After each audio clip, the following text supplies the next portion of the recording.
Today we're going to be talking about section 2.6, which is on special functions. Now, one of those special functions is called a piecewise function. Piecewise function, or in the book they call it piecewise defined function, is like something we see in example 1. It says the graph of f of x, when x is less than negative 1, I'm graphing x minus 2. And when x is greater than or equal to negative 1, I'm going to graph x plus 3. So the important number we see here is negative 1. So what I'm going to do is I'm going to look at f of x, okay? And I'm going to put negative 1 in. So f of negative 1 is equal to negative 1 minus 2. Okay, so that's going to be negative 3. So the first point I'm going to look at is negative 1, negative 3. Now you'll see that it says it's less than negative 1, so that's an open circle. So here's an open circle, okay? And then you'll see my slope is 1, right? So I go down 1 over 1, down 1 over 1, down 1 over 1, and so on and so forth. So my graph will look something kind of like that when it's less than negative 1. And then I'm going to look at when f of x is equal to x plus 3. So then it'd be f of negative 1 going to be negative 1 plus 3, which is 2. So then I have the point negative 1, 2, and you'll see it's greater than or equal to that, so it's going to be a closed circle. And then again, the slope is 1, so I go up 1 over 1, up 1 over 1, up 1 over 1, and I connect it out. So you'll see my graph kind of makes like a jump at negative 1. So when we're looking for the domain,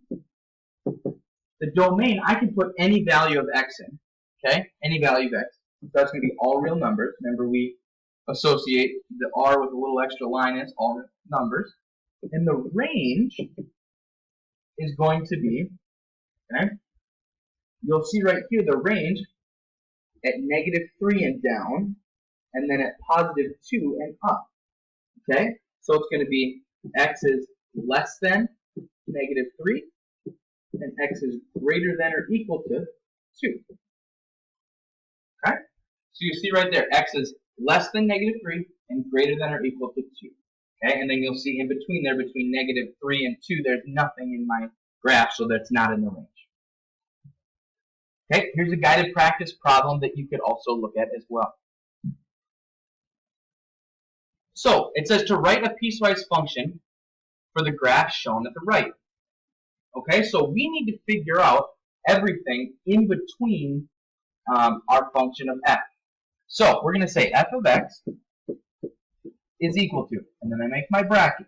Okay, so the first thing I'm going to look at, okay, is I'm going to look at everything this way. All right, and you'll see, what's the graph look like? Well, first off, it crosses, the y-intercept is at 3. Okay, so that's the point 0, 3. And you'll see right here my slope is up 2 over 1. Okay, so my m is equal to 2. My y-intercept is 3. So my equation is going to be 2x plus 3. And you'll see it's an open circle, so that's when x is less than, okay, and it's right here at 1. So when x is less than 1, it's going to be 2x plus 3. Now I look at the next one. Okay, now I'm going to look at this graph right here.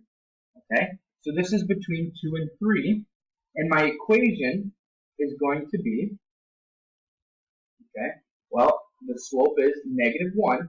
So if I was going to extend this, you'll see right there, it would cross at 2, okay, 0, 2. And its slope is negative 1, so my m right there is going to be negative 1. So my equation would be negative 1x, or just negative x, plus 2 when we're between 2 and 3. So 2 less than or equal to x, less than or equal to 3. And you'll notice I put the line under it because those are filled in circles. Those are whole points. Okay? And then finally, the last part, when x is greater than 3, okay, greater than 3, it's just a straight line. Okay, so that's a slope of 0. And then you'll see it crosses right here. If it was going to extend, it would extend at 3. So it's just going to be equal to 3 all the time because 3, 3 is a point, 4, 3, 5, 3, 6, 3, Doesn't matter what my x is, it's just going to be 3. So here's the piecewise function of the graph there. So I'll erase this whole thing so you can see what this is going to look like. Okay? You'll see right here. Here's a couple guided practice problems. I would suggest you try at least one of these right now. Okay?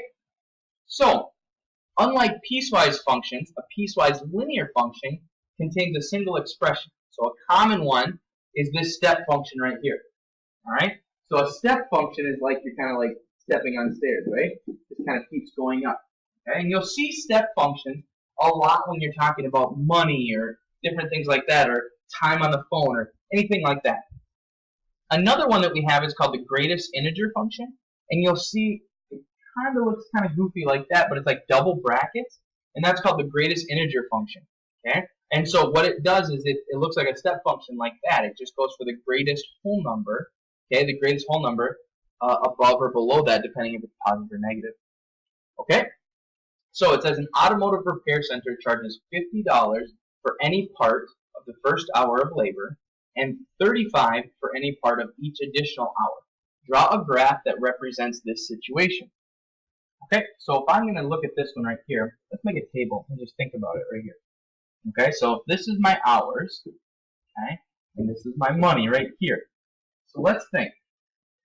As soon as I go into the auto repair shop, so at hour 0, okay, it's going to cost me $50.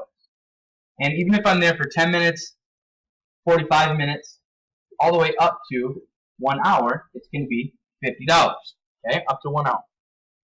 Then, from an hour to 2 hours, it's going to be an additional $35, so it would be $85, okay. Then from 2 to 3, it's going to be another $35, so that would be $120, okay. Then it would go 3 to 4, would be another 35, 155, and you can keep going. Now, if you think about this as x's and y's, okay, x's and y's, if I say x right here, okay, so if I went exactly 1 hour, it's still going to be the $50.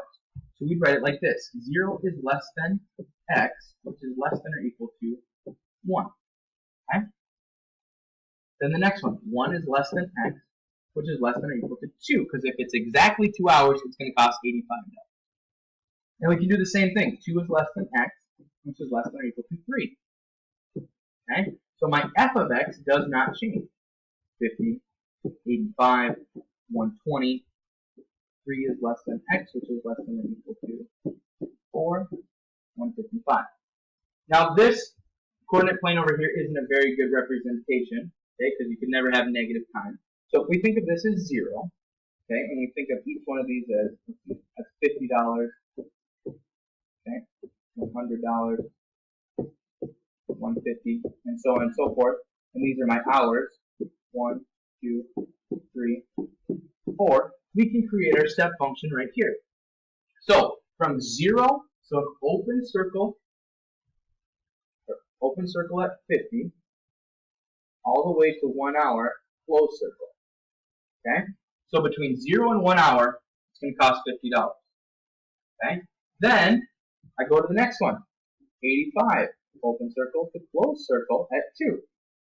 Okay? Then it's 120. So it's going to be open circle to closed circle. Okay? Then 155. Open circle to closed circle. So you'll see that I'm stepping up every time. And I can continue this on forever and ever to see how much it's going to cost each time.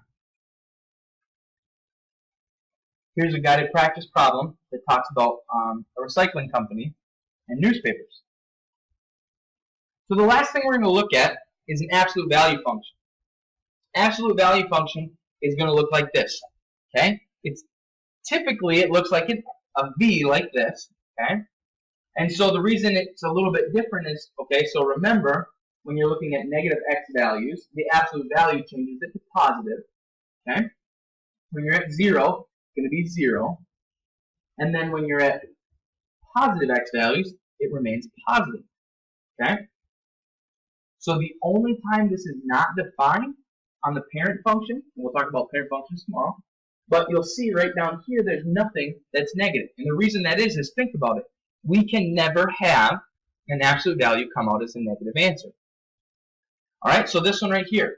Identify the domain and range and graph f of x is equal to the absolute value of 2x minus 4.